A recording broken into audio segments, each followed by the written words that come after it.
Informasi selanjutnya pemirsa, kuasa hukum Sunari Bintanus minggu kemarin menyegel bangunan SD dan kantor desa Dukuh Seti. Hal itu menyusul tidak adanya penyelesaian sengketa tanah antara warga atas nama Sunari dengan Pemkab Pati. Buntut sengketa tanah kantor desa dan gedung SD Negeri 2 Dukuh Seti disegel oleh kuasa hukum Sunari minggu kemarin. Pihaknya mengaku sebagai pemilik tanah yang sah sesuai sertifikat hak milik nomor 342 atas nama Sunari Bintanus dengan luas tanah 2.500 meter persegi.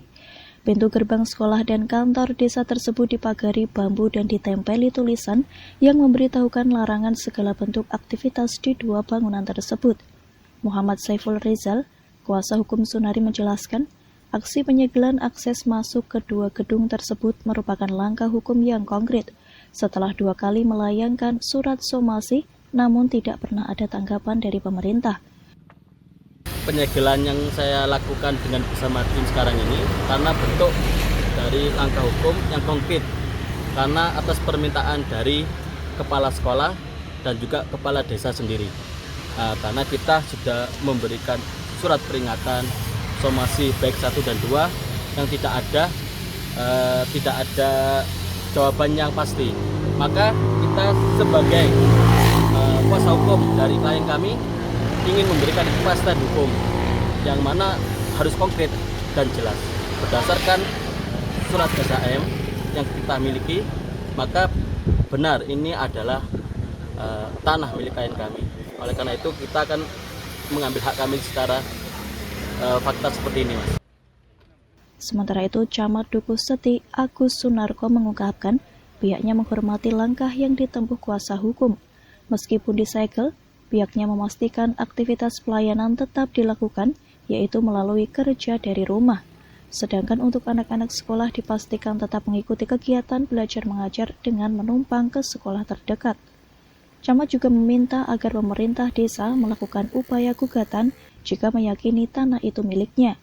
Pihaknya juga akan melaporkan masalah ini ke Bupati Pati. Pihaknya meyakini tanah tersebut sudah diserahkan ke pemerintah kabupaten mengingat status SD sudah negeri. Berkaitan dengan kegiatan pemerintahan, tadi saya sudah memerintahkan kepada pihak Pemdes, WFH dulu, work from home dulu, sampai nanti ada proses lebih lanjut. Yang kedua adalah untuk adik-adik siswa yang belajar, tidak boleh ada siswa yang terbengkelai dalam proses kegiatan belajar mengajar. Tadi saya sudah meminta kepada Korwil Kecamatan, termasuk Kasek, untuk menjamin jangan sampai ada siswa yang tidak mendapatkan fasilitas belajar. Ya, itu bisa dengan mengalihkan ke sekolah yang terdekat. Ingin nge-shift tidak apa-apa, shift siang atau apa, yang penting jangan sampai ada siswa yang terbengkelai sekolahnya.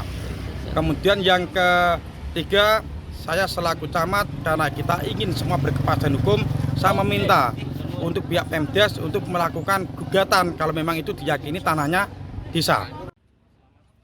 Tim Liputan Simpang 5 TV melaporkan.